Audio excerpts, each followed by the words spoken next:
तो देखिए बच्चों, प्रैक्टिकल सेशन की इस वीडियो में आज हमारा एम होना है to find the focal length of concave lens using convex lens. तो कनकेव लेंस की फोकल लेंथ को कन्वेक्स लेंस की मदद से ऑब्टेन करेंगे। एक चीज़ हमेशा याद रखेंगे कि कनकेव लेंस जो है वो हमेशा वर्चुअल इमेज बनाता है और वर्चुअल इमेज जो है स्क्रीन पर ऑब्टेन नहीं होती, तो उसकी फोकल लेंथ को आप डायरेक्टली ऑब्टेन नहीं कर सकते। तो इसका मतलब आप इसकी फोकल लेंथ को ऑब्टेन करने के लिए कन्वेक्स लेंस का यूज़ करते हैं। तो कैसे आप यहाँ पे इस एक्सपेरिमेंट को परफॉर्म करेंगे वो समझेंगे। तो आज हमारी जो मटेरियल रिक्वायरमेंट है वो होनी है कनकेव लेंस, या जिसकी फोकल लेंथ को हमें फाइंड आउट करना है। तो दूसरा है कन्वेक्स लेंस। तो कन्वेक्स लेंस ऐसा लेंस होना चाहिए जिसकी फोकल लेंथ जो है यहाँ पे कनकेव लेंस से स्मॉलर होनी चाहिए।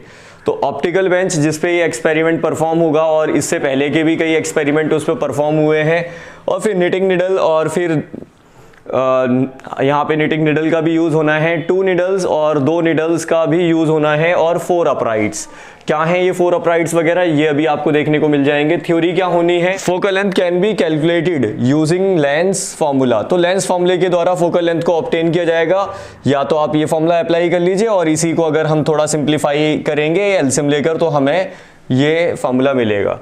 ऑब्जर्वेशन क्या होगा, तो अप्रॉक्सीमेट फोकल लेंथ जो है यहाँ पे कन्वेक्स लेंस की 15 सेंटीमीटर हम ऑब्टेन करेंगे। कैसे की जाती है ये अभी आप देखेंगे। अब यहाँ पे समझेंगे ऑब्जर्वेशन टेबल। तो ऑब्जर्वेशन टेबल जो है यहाँ पे हमें सीरियल नंबर बनाना है, पोजीशन लिखनी होगी ऑब्जेक्ट की, लेंस फर्स्ट हमारा यहाँ पे कन्वेक्स लेंस होगा, आई यहाँ पे उसके द्वारा बनने वाली इमेज होगी, और फिर उसके बाद ये है L2 और I dash. L2 concave lens होगा और I इमेज होगी, और U और V को ऑब्टेन करेंगे, फोकल लेंथ फाइंड आउट करेंगे। तो इसे समझने के लिए इस रे डायग्राम को समझ लीजिए, क्योंकि यहाँ पे हमारा ऑब्जेक्ट है और ये इमेज बना रहा है I पर। जब केवल एक ही लेंस यूज़ किया है आपने, वो है आपका कौन सा, कन्वेक्स लेंस। तो जब कन्वेक्स लेंस यूज़ करेंगे तो इसकी फोकल लेंथ यहाँ बनेगी। अब आपको पता है कि जो कन्वेक्स लेंस है ये एक आपका कन्वर्जिंग लेंस है, और ये कन्वर्जिंग लेंस होने की वजह से लाइट रे को कन्वर्ज करेगा आई पर। तो इसकी इमेज जो है आपकी यहाँ पर आई पर बनेगी। तो अब इसके बाद ज़रा समझेंगे कि जो हमारा ऑब्जेक्ट है, और याद रखें कन्वेक्स लेंस जो है हमेशा रियल इन्वर्टेड इमेज बनाता है, तो इसका मतलब ये इमेज उल्टी दिखेगी आपको। तो वो समझेंगे कैसे।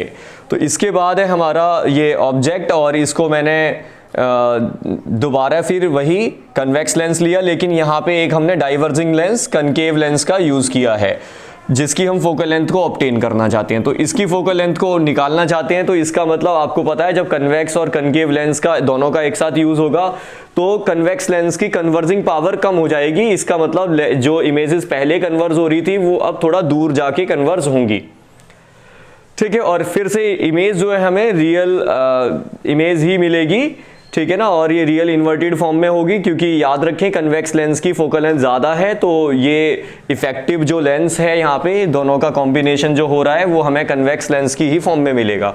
इसका मतलब वो इमेज हमें इन्वर्टेड देगा।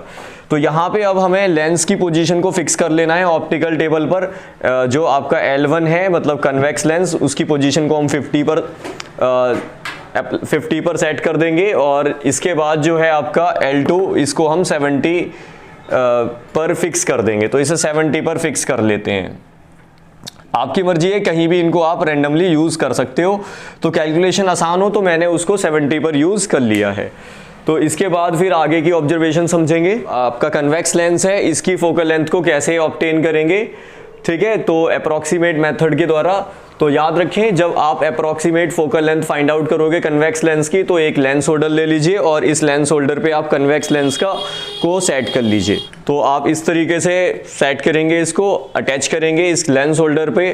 तो देखिए विंडो के पास में जाकर आप, या कोई भी गेट हो उसके पास में जाके आप लेंस होल्डर पे स्केल के साथ में इसको रखें, और इमेज को आगे पीछे मतलब इस लेंस होल्डर को आगे पीछे खिसकाएं। तो ये इमेज जहाँ साफ और क्लियर हो जाए वही उसकी फोकल लेंथ होगी। तो देखें इसका मतलब इधर दिखा देंगे स्केल पर, यहाँ पे उधर से ले आओ, कोई बात नहीं। तो ये देखिए इस साइड दिखा देना, इस साइड।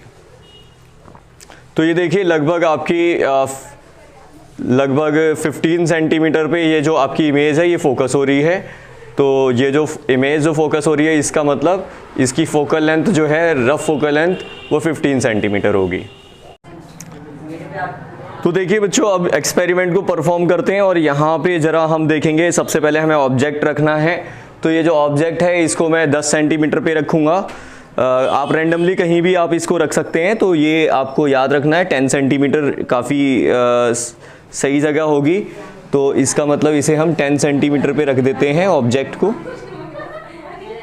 तो अब जो कन्वेक्स लेंस है इसको 50 सेंटीमीटर पे आप एडजस्ट कर दीजिए। तो ये 50 सेंटीमीटर है यहाँ पे।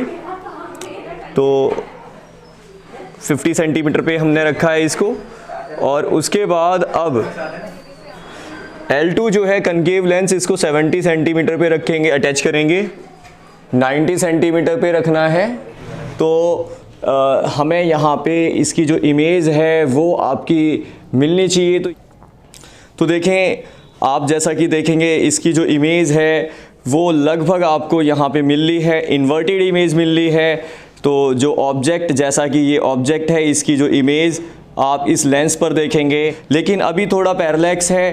तो आप ये ज़रा ध्यान देंगे, आप इसे मूव कराएंगे तो इसे थोड़ा हम आगे पीछे शिफ्ट करके इन दोनों को कॉन्साइंड करने की कोशिश करेंगे। तो देखें मैं यहाँ पे इसी को, अब इसको मूव करा के इनको कॉन्साइंड करूँगा।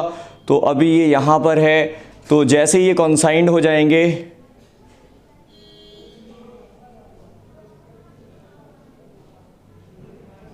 तो देखिए मैं इसको मूव करा रहा हूँ और अब यहाँ पे ये कॉन्साइंड हो चुके हैं। तो ऐसे हमें यहाँ पे इमेज को बनाना होता है। तो इसका मतलब इस ऑब्जर्वेशन को अब हम टेबल पे लिख देंगे। तो ये है आपकी एग्जैक्ट इमेज।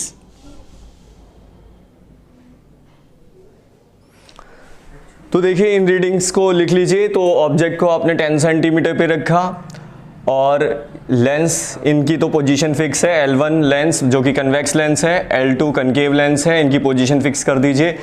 इमेज जो है आपकी इसकी 90 सेंटीमीटर पे बनी जब दोनों लेंसेज हैं। अगर आपने एक लेंस को हटा दिया तो इसकी इमेज जो है वो 80 सेंटीमीटर पे हो गई, क्योंकि एक लेंस के हटाने से कन्वर्जिंग पावर बढ़ जाती है कन्वेक्स लेंस की, और लाइट रे जो है पहले ही कन्वर्ज हो जाती हैं। तो इसका मतलब आई की वैल्यू कितनी, 80 सेंटीमीटर है। अब U फाइंड आउट कर लीजिए। तो U फाइंड आउट करने के लिए I माइनस L2 कर दीजिए। L2 यहाँ पे ये है, तो इसका मतलब 80 माइनस 70, तो इट विल बी 10 हो जाएगा। ठीक है, ऐसे ही फिर V निकालिए। V निकालने के लिए I डैश माइनस L2, तो इससे आप इससे माइनस करेंगे तो ये 20 हो जाएगा। अब F की वैल्यू को फाइंड आउट कर लीजिए। तो F निकालने के लिए आपको यहाँ पे U है 10 और V है आपका यहाँ पे 20 लिख लीजिए। और इसके बाद U की वैल्यू जो है वो है आपकी 10 और V की वैल्यू जो है वो है आपकी 20। तो अब यहाँ पे आप सॉल्व करेंगे तो ये हो जाएगा 10 इंटू 20 और ये माइनस का 10, इसके आप इसको कैंसिल कीजिए तो F की वैल्यू जो है वो माइनस 20 सेंटीमीटर आ जाएगी। तो इसकी वैल्यू जो है आप लिख दीजिए माइनस 20। तो देखेंगे बच्चों, आपने फर्स्ट रीडिंग तो फाइंड आउट कर ली थी। तो फोकल लेंथ आप अगर ये फॉर्मूला अप्लाई किया तो माइनस 20 आया। ऐसी सेकंड रीडिंग में ऑब्जेक्ट और ऑब्जेक्ट की पोजीशन को चेंज कर दीजिए, लेंसेज की पोजीशन वही रहनी है, जिससे कि इमेज जो है उनकी पोजीशन चेंज हो जाएगी। तो जब 12 सेंटीमीटर करेंगे तो इसका मतलब दोनों लेंसेज लगे होंगे। तो आई डैश की जो पोजीशन है वो आपको यहाँ पे 94 मिलेगी, आई की पोजीशन 81 मिलेगी। और ऑब्जेक्ट U फाइंड आउट कर लीजिए। तो I माइनस L2, I से आप L2 को माइनस करेंगे तो ये जो है आपको यहाँ पे 11 सेंटीमीटर मिल जाएगा।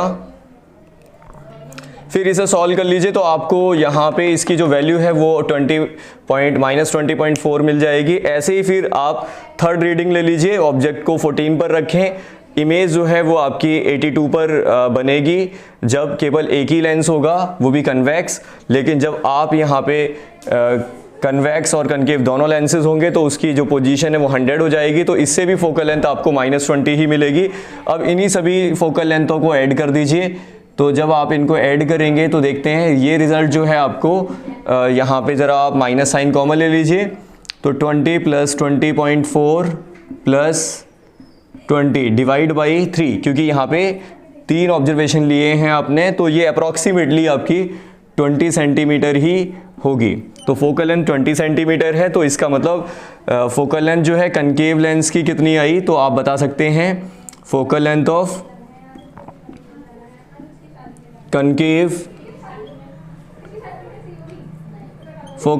कनकेव लेंस इज, तो इसकी कनकेव लेंस की फोकल लेंथ जो है ये है 20 सेंटीमीटर।